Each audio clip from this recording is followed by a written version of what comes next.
बात नाद बिंद की करके जो भ्रमित कर रहे हैं वह तो बात ही समाप्त कर दी है। धर्मदास के बिंद वाले एक दूसरी पीढ़ी को गुरुवाई प्रदान करते थे और इन्होंने भी वही गुरुवाई प्रदान कर दी।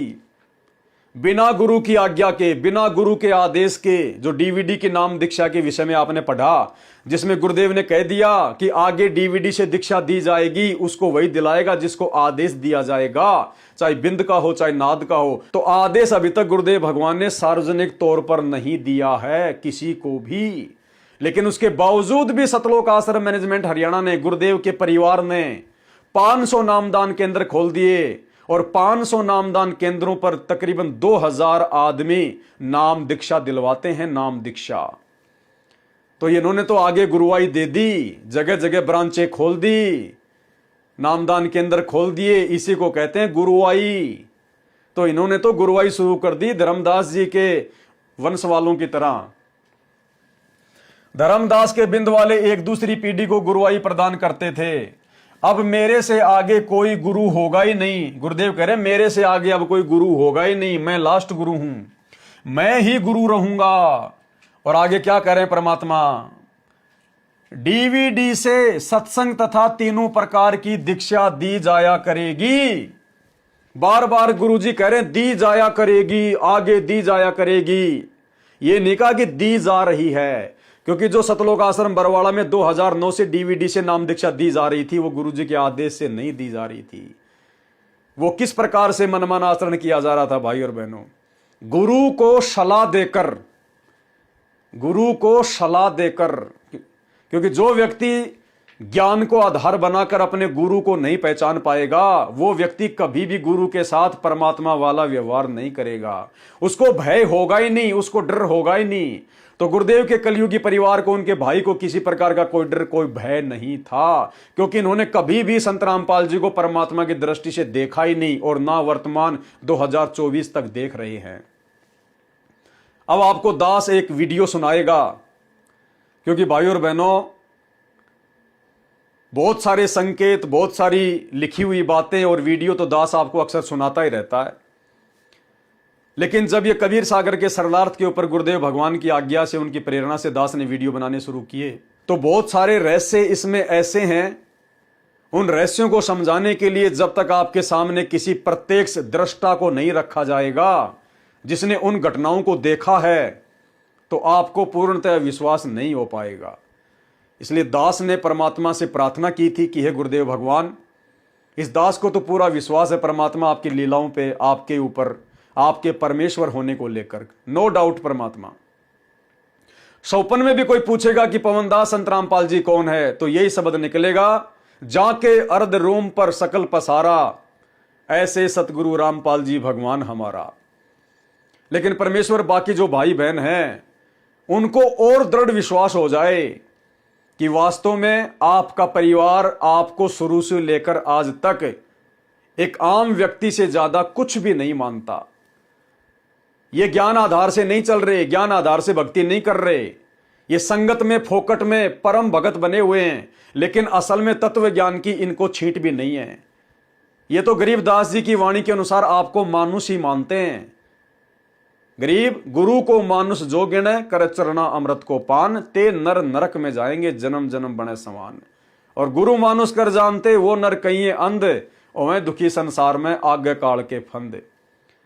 तो दास ने प्रार्थना की कि परमात्मा कोई ऐसा एविडेंस, कोई ऐसा सबूत, कोई आंखों देखी ऐसी घटना जिससे संगत को विश्वास हो जाए कि परमात्मा वास्तव में ये लोग आपको सलाह दिया करते थे, ये लोग आपको पहले भी सलाह दिया करते थे अपने जैसा 2 कोड़ी का व्यक्ति मानकर, मानुष मानकर, और वर्तमान में भी ये लोग आपको सलाह देते हैं।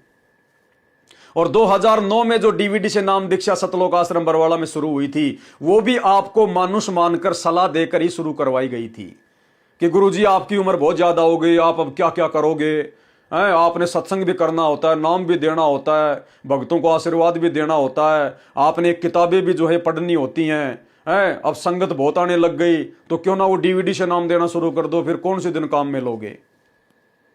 तो परमेश्वर ने भी समय की आवश्यकता को देखते हुए और डीवीडी से नाम दीक्षा देने की प्रक्रिया शुरू कर दी कि ठीक है भाई, जैसा तुम्हें उचित लग रहा है बहुत अच्छी बात है, और गुरुदेव ने कह दिया कि भाई लो ठीक है।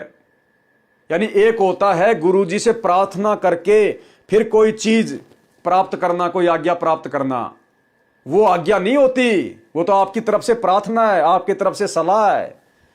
दूसरा होता है गुरु अपनी तरफ से आपको कोई आज्ञा दे कि भाई लो ये डीवीडी से नाम दीक्षा देना शुरू करो, वो होती है आज्ञा। और एक भगत कहे कि गुरुजी वो डीवीडी क्या करेगी, वो पड़ी पड़ी खराब हो जाएगी, उस डीवीडी को चालू कर दो। बात तो एक ही है, आप कहते हैं कि मेरा तो वचन काम करेगा। तो ये होती है गुरु को सलाह देना। जिस प्रकार से 650 साल पहले अर्जुन सर्जुन ने, जब कबीर परमात्मा लीला कर रहे थे और तो सबकी परीक्षा हो चुकी थी, अर्जुन सर्जुन बच गए थे, वो कहीं बाहर गए हुए थे व्यापार के सिलसिले में, तो उनकी परीक्षा बाकी थी। इसलिए परमात्मा रोजाना संध्या के समय उस गणिका बहन के घर में चले जाते थे, उसके आंगन में जाके बैठ जाते थे, चारपाई पे बैठ जाते थे, वो बहन भी बैठ जाती थी और परमात्मा उसके पैरों पे अपने पैर रख दिया करते थे और वो बेटी अपने बाप के चरणों की सेवा किया करती थी। और लोग देख देख कर मन में दोष पाड़ा करते थे कि देखो जुला क्या कर रहा, सरेआम वैश्यावर्ती कर रहा। तो अर्जुन सर्जुन की परीक्षा शेष रह गई थी। तो भाई और बहनों, जैसा कि बार बार दास आपको बोलता है कि अर्जुन सर्जुन ने जाकर परमात्मा को सलाह दी कि सतगुरु या ना बैठियो यो द्वारा है नीच, अर्जुन सर्जुन बावड़े सुन सतगुरु की प्रतीत। उन्होंने सलाह दी जाकर कि गुरुदेव आपकी बदनामी हो रही है, आपकी बेइज्जती हो रही है, लोग थू थू कर रहे हैं, आपको यहां नहीं बैठना चाहिए। तो गुरुदेव ने कहा, रे नालायको, आज तो तुम मेरे गुरु बन गए जो मुझे शिक्षा दे रहे हो कि मुझे क्या करना चाहिए, मुझे क्या नहीं करना चाहिए। जो कदम मैंने उठाया इसका मतलब ये गलत है, तुम ये साबित करना चाहते हो। जाओ, आज के बाद तुम्हारा नाम खंड है और मेरे इस शरीर से तुम पार नहीं हो पाओगे। दोनों रोने लग गए, पैर पकड़ लिए, भगवान माफ करो। लेकिन भाई और बहनों, अर्जुन सर्जुन तो पहले ही फेल हो चुके थे। अर्जुन सर्जुन तो पहले ही फेल हो चुके थे। गणिका के घर पे जाना तो बहुत दूर की बात है। कैसे? यही तो काल की सूक्ष्म चाल है। जैसे ही अर्जुन सर्जुन अपने व्यापार के सिलसिले से बाहर गए हुए थे, जब वापस आए और आते ही उनको भक्तों ने कहना शुरू कर दिया, तुम कहां चले गए थे, क्या हुआ भाई? अरे गुरुजी ने सत्यानाश कर दिया, सरेआम बढ़वागिरी शुरू कर दी, सरेआम वैश्या को लेके घूम रहे, शराब पी रहे हैं, वैश्यावर्ती करते, उन्हें कुछ होश ही नहीं है, हमारा तो बोलना मुश्किल हो गया। तो शुरू शुरू में तो अर्जुन सर्जुन ने थोड़ी हिम्मत दिखाई और कहा, रे नालायको, तुम क्या बोल रहे हो? अरे अपने गुरुजी के बारे में तुम ऐसे शब्द कैसे निकाल रहे हो? तुम्हारे मुंह में कीड़े क्यों नहीं पड़ गए नालायको? क्योंकि अर्जुन सर्जुन ज्ञान आधार से बहुत ठीक थे औरों से। लेकिन 2 ने कहा, 4 ने कहा, 5 ने कहा, जो भगत मिला वो यही बात कह रहे, तुम कहां चले गए थे? गुरुजी ने तो सारा काम बिगाड़ दिया, सत्यानाश कर दिया। और सब ने बताया कि ऐसे ऐसे वो जो आती थी ना आश्रम में, वो गणिका वैश्या, उसको सरेआम लेकर बाजार में हाथी पे बैठ के घूम रहे हैं, उनको होश ही नहीं है। अब अर्जुन सर्जुन ने देखा, यार 1 आदमी बोल रहा है, 2 आदमी बोल रहे हैं, 10 आदमी बोल रहे हैं, और वो भगत कह रहे थे कि तुम्हारे को यकीन नहीं है क्या? तो अर्जुन सर्जुन ने बहुत हिम्मत रखी। लेकिन लास्ट में अर्जुन सर्जुन ने कहा कि भाई अपनी आंखों से देख लेंगे तब मानेंगे। अर्जुन सर्जुन ने क्या कहा? यदि हम गुरुजी को वैश्या के घर पर अपनी आंखों से देख लेंगे बैठा हुआ तो मानेंगे कि हां गुरुजी गलत हैं। तो जिस समय अर्जुन सर्जुन के मन में यह बात आई और उन्होंने जो ये शब्द कहे थे ना कबीर परमात्मा के पास जाने से पहले अपने गुरु भाइयों को, कि भाई जब अपनी आंखों से देख लेंगे तब मानेंगे, क्योंकि लोग कह रहे थे कि वो देख वहां बैठा, जा रोजाना शाम को जाता है उस वैश्या के घर पे। तो अर्जुन सर्जुन बोले अपनी आंखों से देख लेंगे तो मानेंगे। इसका मतलब उसी समय उनका गुरु से विश्वास टूट गया था।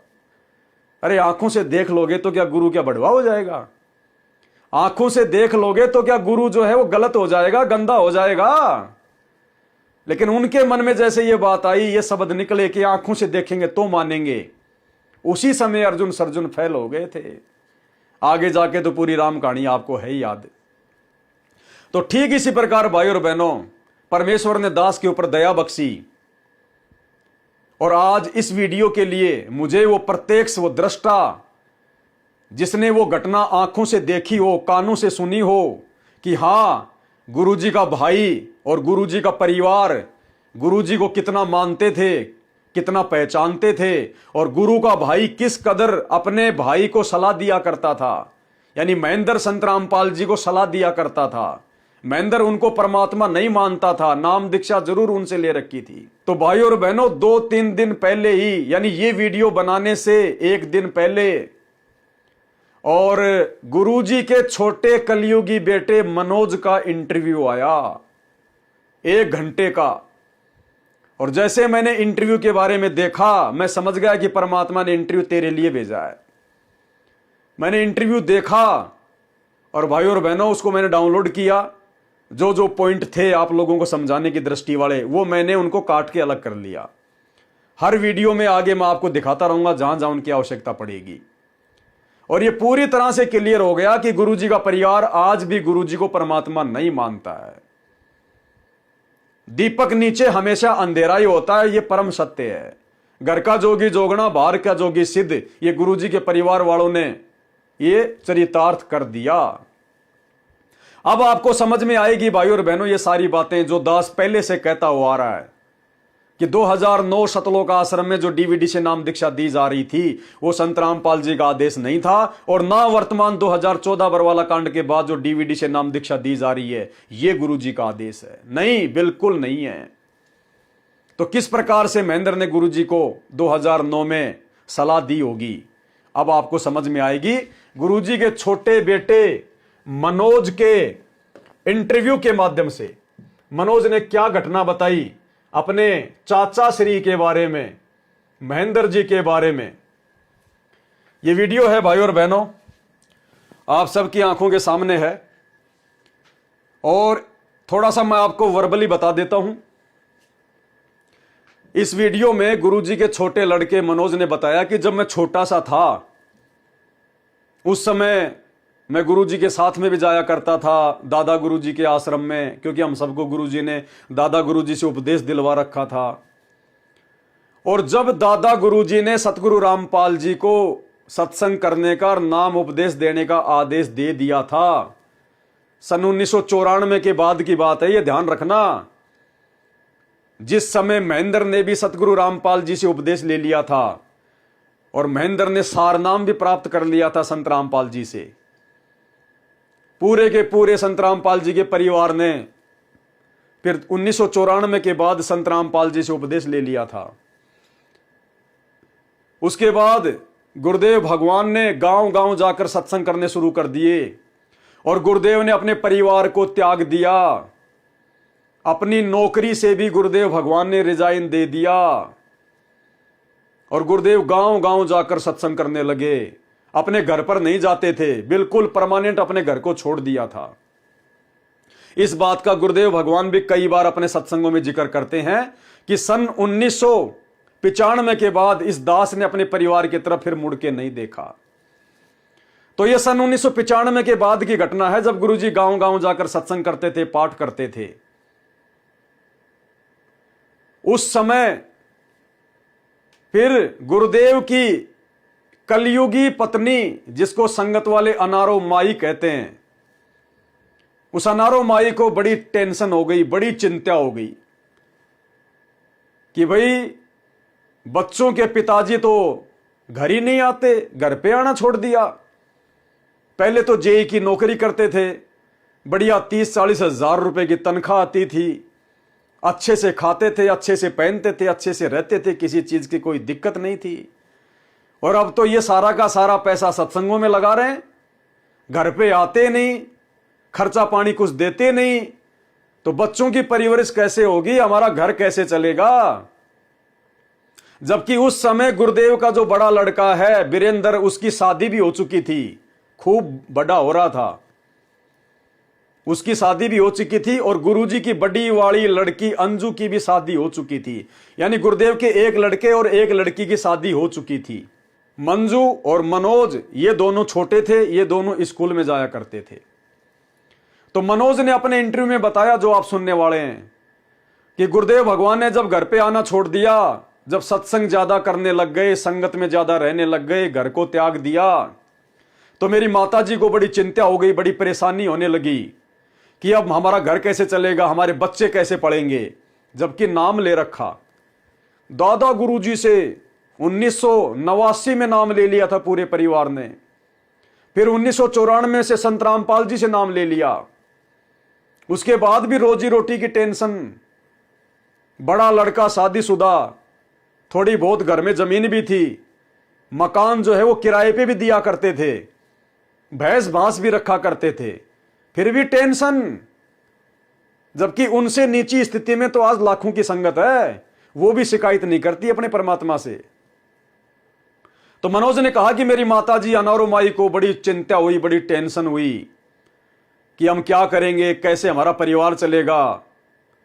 और मेरी माताजी ने, अनारो देवी ने अपने भाई को बुलाया, यानी मनोज ने कहा कि मेरे मामा जी को बुलाया और कहा कि बताओ ऐसे कैसे काम चलेगा, कैसे परिवार चलेगा, बच्चों की परवरिश होगी कैसे, वो तो बाबा जी बन गए, वो तो आते नहीं घर पे, हम क्या करें, आप जाओ उनको समझाओ। तो मनोज की माता जी ने, जिसे संगत अपनी माई कहती है, अनारो माई, उनकी बुद्धि का लेवल बता रहा हूं आपको कि गुरुदेव भगवान से नाम उपदेश लेने के बाद भी उनको कितना विश्वास था, कितना जान पाई। मनोज ने कहा कि मेरी माता जी ने अपने भाई को बुलाया, सारी बात बताई और कहा कि जाओ उनके पास में, उनको समझाओ, यानी इस पूर्ण ब्रह्म परमात्मा सतगुरु रामपाल जी को समझाओ। तो क्या मानती थी अनारो माई संत रामपाल जी को? तो मनोज का मामा गुरुजी को समझाने के लिए जाता है जहां गुरुजी सत्संग कर रहे थे। तो मनोज का मामा गया, गुरुदेव से राम रमी करी। गुरुदेव ने कहा भाई राम राम, जैसा कि मनोज जी बता रहे मैं वैसा ही बता रहा हूं, अभी आपको सुनाऊंगा। और गुरुदेव ने कहा कि जी कहिए कैसे आना हुआ। गुरुदेव ने अपने साड़े से कहा कि जी बताइए कैसे आना हुआ। तो अनारो माई के भाई ने कहा कि जी ऐसे कैसे काम चलेगा, आप ना घर पे जाते ना कुछ और, ना उनको कोई खर्चा पानी देते, बच्चे क्या खाएंगे, कैसे रहेंगे। तो गुरुदेव ने उनको कहा कि जो कबीर भगवान, जो कबीर परमात्मा चींटी को कण और हाथी को मन दे रहा है, जो तीनों लोकों में प्रवेश करके सबका भरण पोषण कर रहा है, क्या वो मेरे बच्चों को नहीं देगा? क्या वो परमात्मा उस परिवार को भूखा रखेगा क्या? तो मनोज ने कहा कि मेरे मामा जी ने फिर आगे कोई सवाल जवाब नहीं किया। मेरे मामा जी फिर चुपचाप वहां से आ गए और मेरी माता जी को सारी बात बता दी कि भाई देखो उन्होंने तो ये जवाब दिया, मैं क्या बोलता इससे आगे। और मामा जी अपने गांव चले गए। फिर मनोज की माता जी अनारो माई, भक्तों की माई, उनको संतुष्टि नहीं हुई, उनको चैन नहीं पड़ा। अपने देवर को बुलाया। देवर कौन?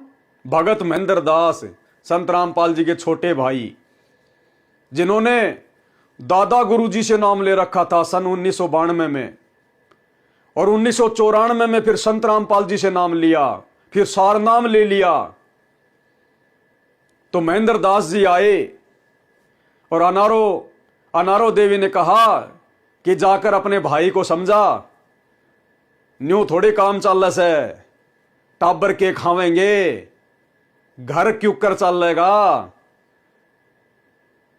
वो तो सत्संग करने लग गया, बाबा बन गया, पता नहीं क्या क्या कहा होगा। ये बेटा थोड़ी बताएगा यहां पर सारी बातें, लेकिन जो बातें ये बता रहा है उन बातों से आप भली भांति समझ सकते हैं कि क्या क्या नहीं कहा होगा, क्या क्या नहीं कहा होगा। तो महेंद्र जी को गुरुजी के पास में भेजा कि आप उनको समझाओ जाके, ऐसे घर छोड़ने से बात थोड़ी बनेगी। और महेंद्र अपनी भाभी की बातें सुनकर और संत रामपाल जी को समझाने के लिए चल पड़ता है। इसको कहते हैं भाई और बहनों, गुरु को मानुष मानना। गुरु मानुष कर जानते वो नर कहिए अंध। अरे जिस महेंद्र ने अपने बड़े भाई सतगुरु रामपाल जी को अपना गुरु धारण कर रखा था, महेंद्र जिनका शिष्य था, और अपनी भाभी के कहने से अपने गुरु को समझाने जा रहा है, अपने गुरु को शिक्षा देने जा रहा है, अपने गुरु को समझाने जा रहा है। इसी को कहते हैं महामूर्खता। जिस प्रकार वो अर्जुन और सर्जुन उसी समय फेल हो गए थे कि भाई अपनी आंखों से देख लेंगे तब मानेंगे, तो ये महेंद्र दास उसी समय फेल हो गया था जब अपनी भाभी के कहने से अपने भगवान को शिक्षा देने जा रहा है। उसी समय फेल हो गया था ये। तो इस महेंद्र को कितना ज्ञान होगा, जिसने पहले तो दादा गुरुजी से नाम ले रखा था, फिर संत रामपाल जी से नाम ले लिया, और फिर सारनाम ले लिया, और अपने गुरु को शिक्षा देने के लिए, अपने गुरु को समझाने के लिए। समझाना क्या था? यही तो समझाना था कि आपने घर छोड़ के ठीक नहीं किया, अब आपके बच्चे क्या खाएंगे, कैसे रहेंगे, यही तो समझाया होगा। और क्या समझाएगा? अनारो माई ने यही तो बताया होगा कि जाके उनको बताओ कि वापस घर आ जाए और यहां भी थोड़ा बहुत पैसा दे। ये बाबागिरी करने से काम नहीं चलेगा। और वरना वहां पर कौन सा वो सत्संग सुनने गया था महेंद्र? तो महेंद्र अपनी भाभी के कहने पर अपने गुरु भगवान को समझाने के लिए घर से निकल पड़ता है,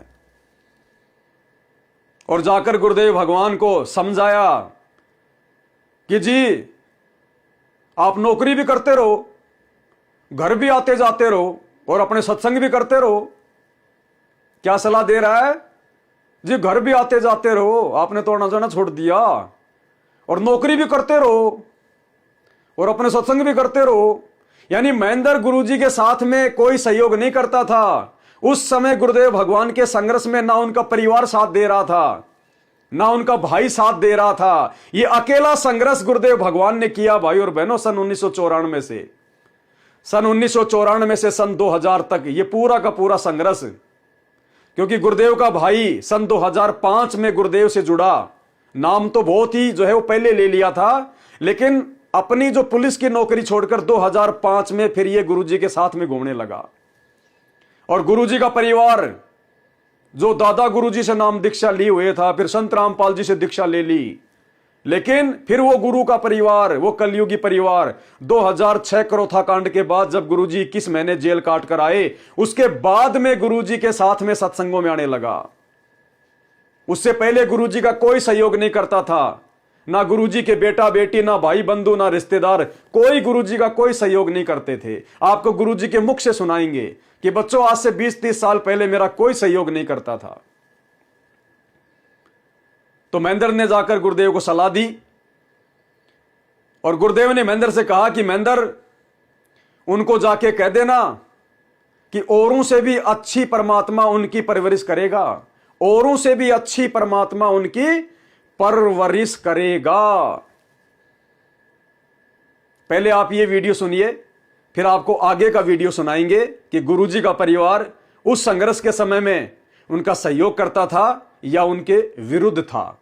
तो अब ये मनोज जी, संत रामपाल जी के सुपुत्र, अब आपको क्या शिक्षा देंगे, आप जी इन्हीं के मुख कमल से सुनिएगा। सत्संग पाठ ज्यादा होने लगे, उसके बाद गुरुजियों ने लगभग घर त्याग दिया। गुरुजियों ने, पिताजियों ने घर आना जाना बंद कर दिया। अच्छा।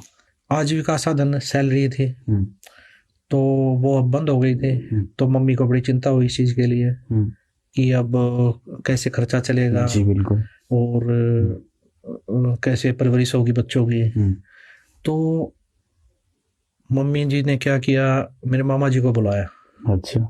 मेरे मामा जी आए, मेरे मामा जी को बताया मम्मी जी ने कि ऐसे ऐसे बच्चों के पिताजियों ने तो आना बंद कर दिया, और कैसे चलेगा, खर्चा कैसे चलेगा, इनकी परवरिश कैसे होगी। तो मामा जी ने सुनी ये सारी बातें। तो मामा जी, गुरुजी सत्संग कर रहे थे एक जगह, तो वहां पर गए मामा जी। मामा जी गए तो मामा जी जाके राम राम की, राम राम जी। तो गुरुजियों को, क्यों जय की पोस्ट पे थे ना, तो वो उसी भाव से बोलते, साहब बोलते थे, जय साहब नमस्कार। अच्छा। तो वो बोले जय साहब राम राम। तो गुरुजी बोले, पिताजी बोले राम राम भाई, राम राम, आ जाओ बैठो। तो बैठे हैं मामा जी। तो चाय पानी ली मामा जी ने। तो उसके बाद मामा जी बोला जी कैसे चलेगा घर का खर्चा, आप तो घर आते ही नहीं, तो ऐसे कैसे गुजारा होगा। तो गुरुजियों ने उनकी तरफ देखा। गुरुजी बोले इस पूरी पृथ्वी को, गुरुजी बोले इस पूरी पृथ्वी को हाथी से लेकर चींटी तक वो परमात्मा खिला रहा है, क्या मेरे बच्चों को नहीं खिलाएगा वो? मेरे बच्चों को भूखा मार देगा वो परमात्मा? बहुत बड़ी बात बोली। तो उसके बाद मामा जी चुप, मामा जी सोच में पड़ गए। मामा जी ने प्रणाम किया और मामा जी वापसी चल पड़े। मामा जी वापसी मम्मी के पास आए। तो मम्मी के पास आए तो मम्मी जी को बताया, बोला क्या क्या बात हुई। तो मामा जी ने सारी बातें बताई, ये बात हुई। तो मम्मी जी बोले कैसे होगा। तो मामा जी बोला मेरी हिम्मत नहीं है दोबारा जाके ये बातें बोलने की। आज इतनी बड़ी बात बोल दी है उन्होंने। आज जय साहब ने इतनी बड़ी बात बोल दी है कि मेरी हिम्मत नहीं है दोबारा जाके बात करने की बहन। तो ऐसे चलता रहा। कुछ टाइम के बाद फिर मेरे चाचा जी, मम्मी ने अंकल जी को उसके बाद में फिर अनौरो माई के कहने पर संत रामपाल जी के छोटे भाई और संत रामपाल जी के वचन के शिष्य महेंद्र दास जी, जो वर्तमान में पूरे ढमढमे को संभाल रहे हैं, फिर वो जाते हैं सतगुरु को शिक्षा देने, सतगुरु को समझाने। बुलाया, उनको भी बताई भाई खर्चा कैसे चलेगा, बच्चों की परवरिश कैसे होगी। ये चीजें देखकर अंकल जी ये सारी बातें सुनकर फिर वो गुरुजियों के पास गए।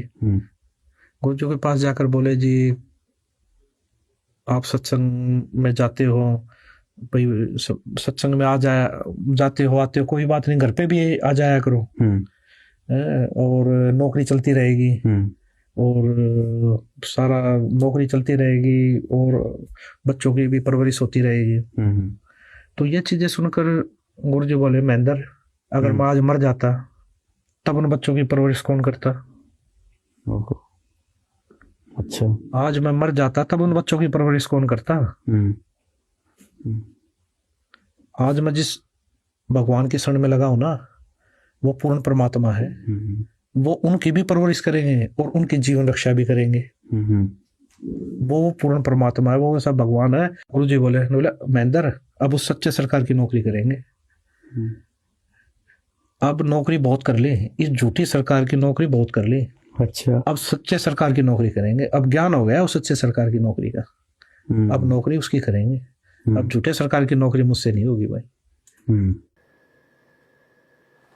तो इंटरव्यू आपने देखा भाई और बहनों। मनोज का मामा तो चलो अनुपदेशी आदमी था, वो तो जैसा उसकी बहन ने कह दिया वैसा जाके अपने जीजाजी को बता दिया, उसकी गलती नहीं है। लेकिन संत रामपाल जी के शिष्य, यानी इस मनोज की मां भी संत रामपाल जी की शिष्या, जो अपने गुरुदेव भगवान को शिक्षा देने के लिए और संत रामपाल जी के दूसरे भगत को भेज रही है, महेंद्र दास को, और वो महेंद्र जरा भी अपनी बुद्धि का इस्तेमाल ना करते हुए और अपनी भाभी के कहने पर घर से चल पड़ता है अपने गुरु को शिक्षा देने के लिए। जबकि उस महेंद्र को यह कहना चाहिए था कि भाभी, मेरा भाई कोई आम व्यक्ति नहीं है, कोई आम इंसान नहीं है, अरे वो सतगुरु है, पूरी दुनिया का उद्धार करने के लिए आया है, जो लाखों भक्तों को सुख दे रहा है, हजारों भक्तों को सुख दे रहा है। क्या तुम्हारा परिवार नहीं चलाएगा? क्या तुम्हारा पेट नहीं भरेगा? और तुमने तो उनसे उपदेश ले रखा है भाभी, फिर तुझे क्या अपने गुरु पर विश्वास नहीं है? भक्ति कर, जो भक्ति उन्होंने दे रखी है भक्ति कर, आरती कर, ध्यान लगा परमात्मा का। तू भी जाया कर सत्संग में, सेवा किया कर। जब परमात्मा अपने हजारों भक्तों को दे रहा है तो तुम्हारी को क्यों नहीं देगा? और भाई भाभी, मेरी तो हिम्मत नहीं है मेरे भगवान के सामने जाके उनको शिक्षा देने की, उनको सलाह देने की। लेकिन इसके बजाय मुंह उठा के चल पड़ा सीधा अपने गुरु भगवान को शिक्षा देने के लिए, अपना भाई समझकर। तो इसको कहते हैं भाई और बहनों, गुरु मानुष कर जानते वो नर कहिए अंध, और मैं दुखी संसार में आगे यम के फंद। तो सोचिए गुरुजी का वो परिवार, अरे गुरुजी तो दुनिया का आत्म कल्याण करने के लिए गांव गांव जाकर सत्संग कर रहे थे, और वो परिवार, वो अनारो माई, वो परिवार गुरुजी को वापस बांधना चाहता था उस परिवार में। तो वो परिवार काल के पक्ष में था या परमात्मा के पक्ष में था? क्या उस परिवार ने इतना भी विचार नहीं किया कि तुम्हें जिस प्रकार से रोजी रोटी की टेंशन हो रही है, पेट भरने की टेंशन हो रही है, क्या उस भगवान ने परिवार को छोड़ने से पहले इस विषय में सोचा नहीं होगा कि मेरा परिवार जो मेरी सैलरी के ऊपर डिपेंड था, अब उस परिवार का क्या होगा? क्या उस अंतर्यामी सदगुरु रामपाल जी भगवान ने इस परिवार के विषय में सोचा नहीं होगा? क्या कोई व्यवस्था नहीं की होगी गुप्त रूप में? लेकिन विश्वास कहां? ना उस भाई को विश्वास, ना उस पत्नी को विश्वास, ना रिश्तेदारों को विश्वास।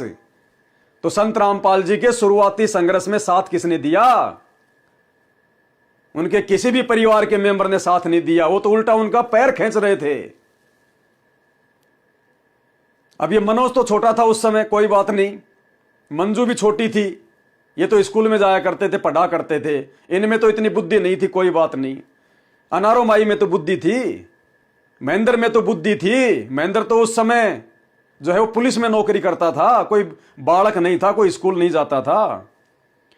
और गुरुदेव का बड़ा लड़का वीरेंद्र, वो कोई बालक नहीं था, उसकी तो शादी हो चुकी थी, उसने भी अपने पिताजी का कहीं कोई सहयोग नहीं किया।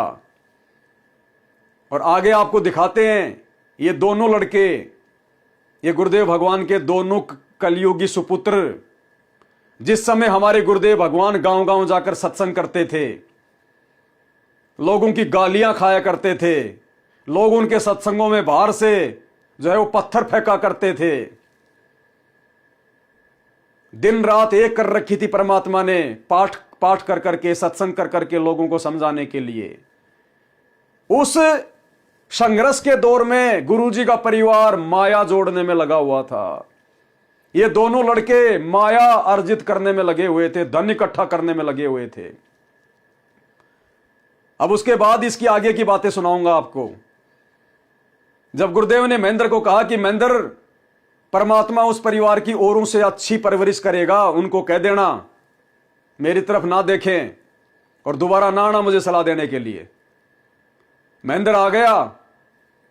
अब मनोज कह रहा दूसरे वीडियो में मनोज कह रहा है कि उसके कुछ समय बाद में मेरा जो बड़ा भाई साहब है, पहली बात तो इस भक्ति मार्ग में ये साहब शब्द अब हमने अपने किसी फूफा, जीजा, साड़ा या भाई के आगे नहीं लगाना। भाई साहब, साहब का मतलब क्या होता है पता है ना? परमात्मा, परमेश्वर। हमने गलती से भी साहब शब्द यूज नहीं करना। जबकि ये तो 30-35 साल से नाम दीक्षा लेकर भक्ति कर रहा मनोज, तो दादा गुरुजी से उपदेश ले रखा था। और आज 2024 में, आज से 2 दिन पहले 2-3 बार अपने वीडियो में अपने बड़े भाई को साहब कह रहा है, भाई साहब। तो कितना इनको ज्ञान है।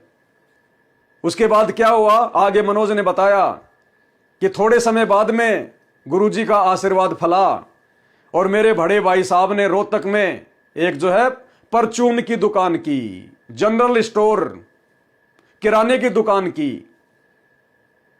और हमारी वो दुकान इतनी जबरदस्त चली कि आसपास वहां पर जो 15-20 दुकानें थी जो फेमस थी, वो लोग भी चर्चा करते थे कि यार इनकी दुकान इतने कम समय में इतनी भयंकर कैसे चल रही है। ये कब की बात है? सन 1998 की। यानी सन 1998 से पहले तो गुरुजी का परिवार किसी भी प्रकार का सहयोग गुरुजी का नहीं कर रहा था। और 1998 में गुरुजी के परिवार ने जनरल स्टोर की दुकान खोल ली और किराने की दुकान खोल ली। और ये दोनों भाई उस दुकान में व्यस्त हो गए और कह रहे हैं कि सन 1998 में हम लोग महीने का 1 से 1.5 लाख रुपया कमाते थे उस दुकान से। सन 1998 में महीने का 1 से 1.5 लाख, यानी आज से, भाई और बहनों, आज से 25-30 साल पहले महीने का 1-1.5 लाख रुपया, मतलब वर्तमान के 10 लाख रुपए। तो दोनों भाई फिर दुकान में रम गए, माया में रम गए। गुरुजी संघर्ष कर रहे हैं, गुरुजी लोगों की गालियां खा रहे हैं, गुरुजी गांव गांव जाकर खुद साफ सफाई करके, जैसे भी उनको जगह मिलती थी भक्तों के घरों में, कहीं कोई भैंस बांधने की जगह थी, कहीं कोई भैंसों का चारा डालने की जगह थी, जो उनको पाठ करने के लिए दी जाती थी। क्योंकि परिवार में सभी लोग उपदेशी नहीं होते थे, इसलिए गुरुजी जिस घर में जाते थे तो बाकी घर वाले कह देते कि साइड में जाके अपना पाठ करो, तुम्हें जो भी कुछ करना है।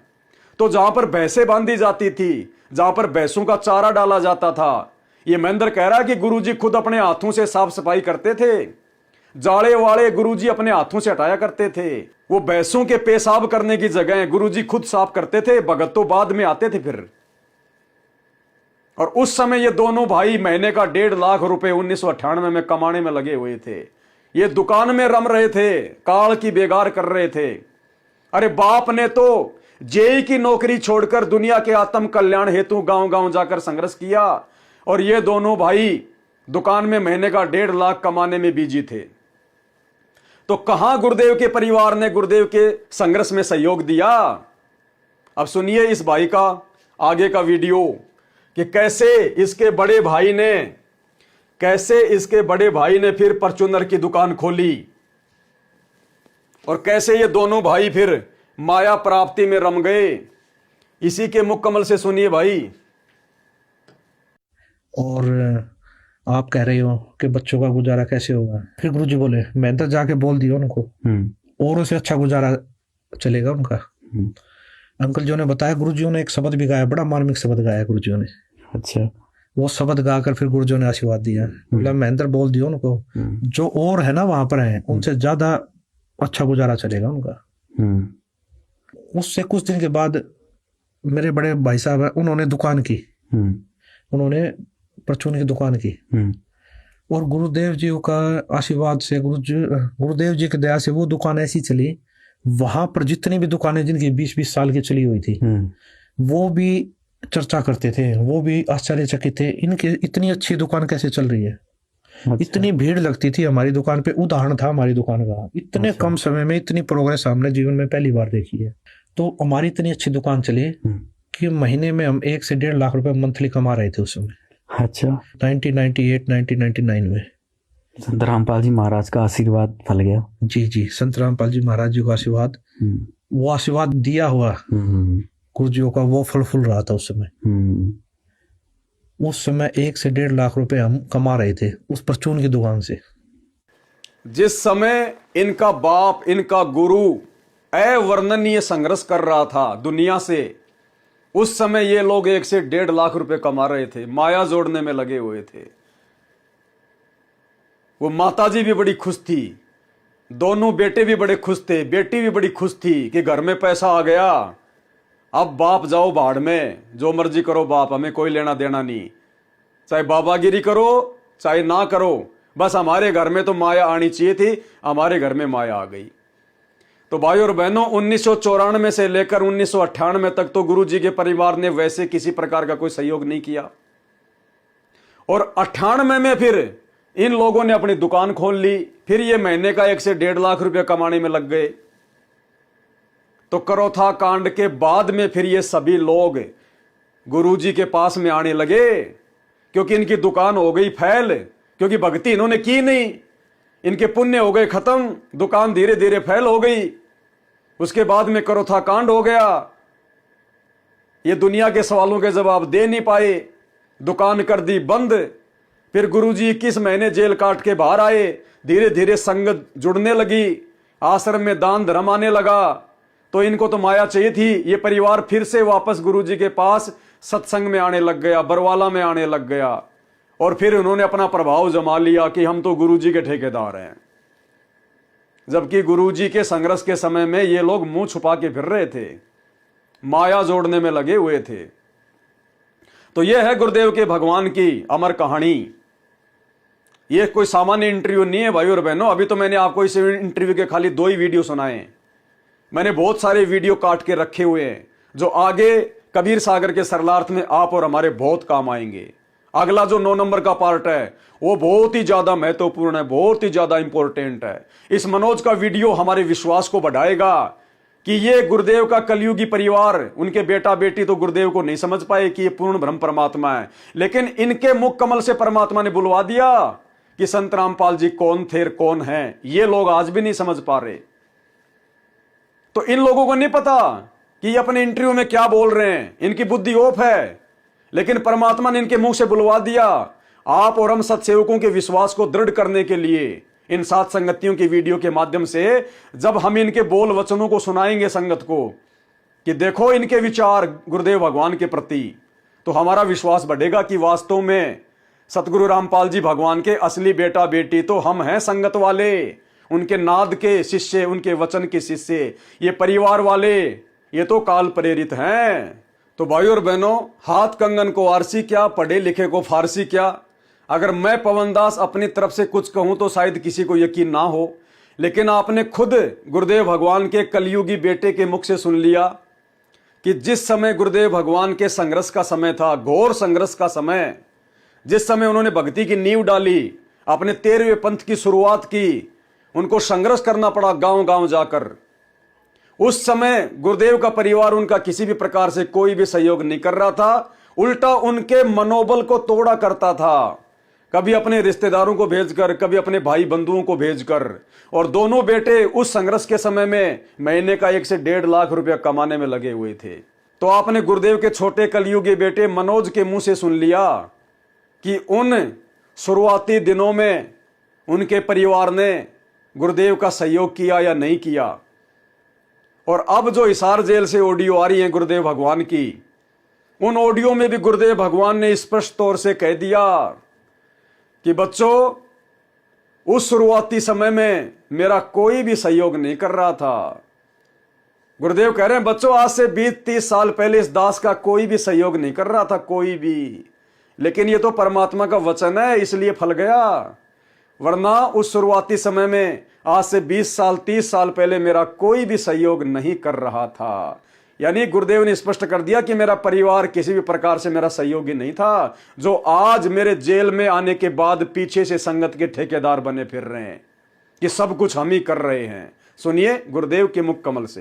कहे कबीर सुनो भाई साहब, सब उल्टा व्यवहार, सच्चे को तो झूठा बताए, इन झूठों का एतबार, निरंजन बन तेरा दरबार कहाँ पर, तनिक न न्याय विचार। परमात्मा कहते हैं झूठा न सच्चा मान रहे तुम। 600 साल पहले कहा करते, और आज से 20 साल पहले 30 साल पहले में तो यही हालत थी, कोई भी मानने वाला नहीं था, दास के साथ कोई सहयोग नहीं कर रहा था। और आज से 20 साल पहले 30 साल पहले में तो यही हालत थी, कोई भी मानने वाला नहीं था, दास के साथ कोई सहयोग नहीं कर रहा था। और आज से 20 साल पहले 30 साल पहले में तो यही हालत थी, कोई भी मानने वाला नहीं था, दास के साथ कोई सहयोग नहीं कर रहा था। लेकिन मालिक का वचन है, गुरुदेव का आशीर्वाद फला, कहा था तेरे बराबर विश्व में कोई संत नहीं होगा।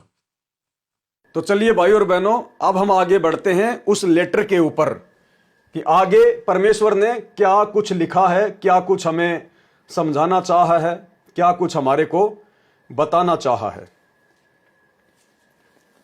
क्या कह रहे हैं परमात्मा? डीवीडी से सत्संग तथा तीनों प्रकार की दीक्षा दी जाया करेगी, यानी आगे दी जाया करेगी। ट्रस्ट बना दिया है, ट्रस्ट के सदस्य अपनी देख रेख में नामदान दिलाया करेंगे। कौन?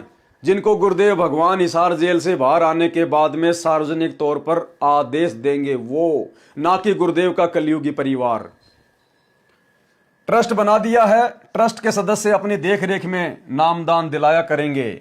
इसमें जिनको आदेश दिया जाएगा वह सेवा किया करेगा। देखो फिर गुरुदेव ने जिक्र कर दिया भाई और बहनों, फिर गुरुदेव ने जिक्र कर दिया, इसमें जिनको आदेश दिया जाएगा वह सेवा किया करेगा। अर्थात वर्तमान में गुरुजी ने किसी को कोई आदेश सेवा के लिए नहीं दिया है, नाम दीक्षा का आदेश नहीं दिया है। ये सारे के सारे नाम दीक्षा के अंदर जो 500 से ज्यादा है, ये सब फर्जी हैं, सब मनमाना आचरण है गुरुदेव के परिवार का धार्मिक धंधे के लिए।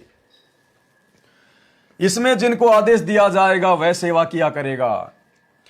इसमें नाद बिंद का कोई रोल ही नहीं है। गुरुदेव कह रहे हैं कि इसमें नाद और बिंद का कोई चक्कर नहीं रहेगा, कोई रोल नहीं है। ये ना समझना कि मेरे बिंद वाले, मेरे परिवार वाले ही आगे सेवा करेंगे, या आगे मैं अपने परिवार वालों को यानी बिंद वालों को ही सेवा दूंगा। गुरुदेव कह रहे हैं इसमें नाद और बिंद का कोई रोल नहीं है। जो योग्य होगा, और गुरुदेव कह रहे हैं जिसको मैं योग्य समझूंगा उनको ये सेवा दूंगा। ये ना सोचना कि मैं मेरे परिवार वालों को ही सेवा दूंगा, कहीं तुम मेरे परिवार वालों के पैर पकड़ के बैठ जाओ कि ये तो गुरुजी के बेटा बेटी हैं, गुरुजी के रिश्तेदार हैं, ये तो बहुत बड़े बड़े भगत हैं, गुरुजी के साथ में रहते थे आश्रम में। परमात्मा ने यदि ये जिक्र किया है तो भाई और बहनों यकीन मान लेना, अब हिसार जेल से बाहर आने के बाद परमात्मा अपने परिवार को कोई सेवा देने वाले नहीं है, क्योंकि परमात्मा ने इनको पिछले 30 साल से अच्छे से देख लिया, अंतर्यामी भगवान अच्छे से जानता है।